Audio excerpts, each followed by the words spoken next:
Welcome to the latest edition of Respiratory Research Updates, covering breakthroughs in the past 2 weeks.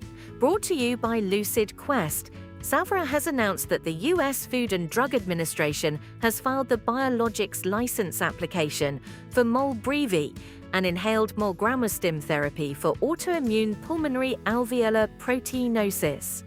The application has received priority review, with a PDUFA target action date set for August 22, 2026.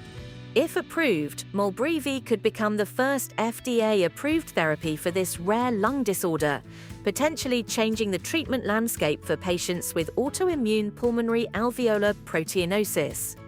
Tessera Therapeutics has received both Fast Track and Orphan drug designations from the FDA for TSLP 196, an in vivo gene editing therapy designed to treat adults with alpha-1 antitrypsin deficiency who carry the PITS mutation.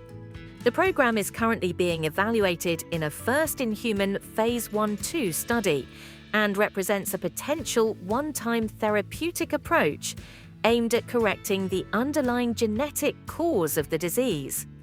AstraZeneca Thailand has launched the A.Catalyst Network Thailand Hub, a collaborative initiative involving public, private, academic, and patient stakeholders to accelerate AI-enabled healthcare innovation. One of the first initiatives under this program is an AI-assisted lung screening effort targeting industrial workers across 4 Thai provinces using mobile chest X-ray technology and digital health education. Aclaris Therapeutics has initiated a Phase 1b randomized, double-blind, placebo-controlled proof-of-concept trial of ATI-052 in patients with asthma who are currently receiving GINA Step 2 to 4 therapies. ATI-052 is a bispecific antibody targeting TSLP and interleukin-4 receptor alpha, and top-line results from the study are expected in the second half of 2026. GSK has entered into an agreement to acquire Canada-based biotechnology company 35 Pharma for approximately $950 million in cash.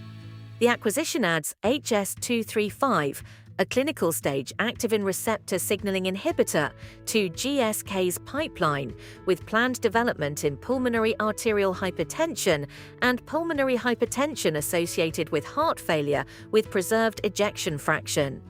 SK Bioscience, IDT Biologika, and Vaxxas have been selected for an EU-supported program to develop high-density microarray patch influenza vaccines.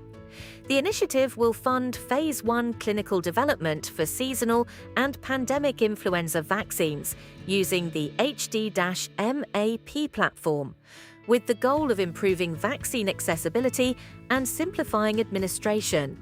Rein Therapeutics has dosed the first patient in a Phase 2 randomized, placebo-controlled clinical trial evaluating inhaled LTI-03 for idiopathic pulmonary fibrosis. The study plans to enroll approximately 120 patients across multiple countries, and interim data are expected in the second half of 2026. Finally, Bioversus has published Phase 1 clinical data for BV100, reporting dose-proportional pharmacokinetics and favorable tolerability in healthy volunteers. The company is continuing development of BV100, which is currently being studied in a global Phase 3 program for infections caused by carbapenem-resistant Acinetobacter baumannii. Stay ahead in respiratory research. Like, share, and subscribe for our updates. Visit lqventures.com or email us at info@lqventures.com for expert healthcare consulting. See you next time.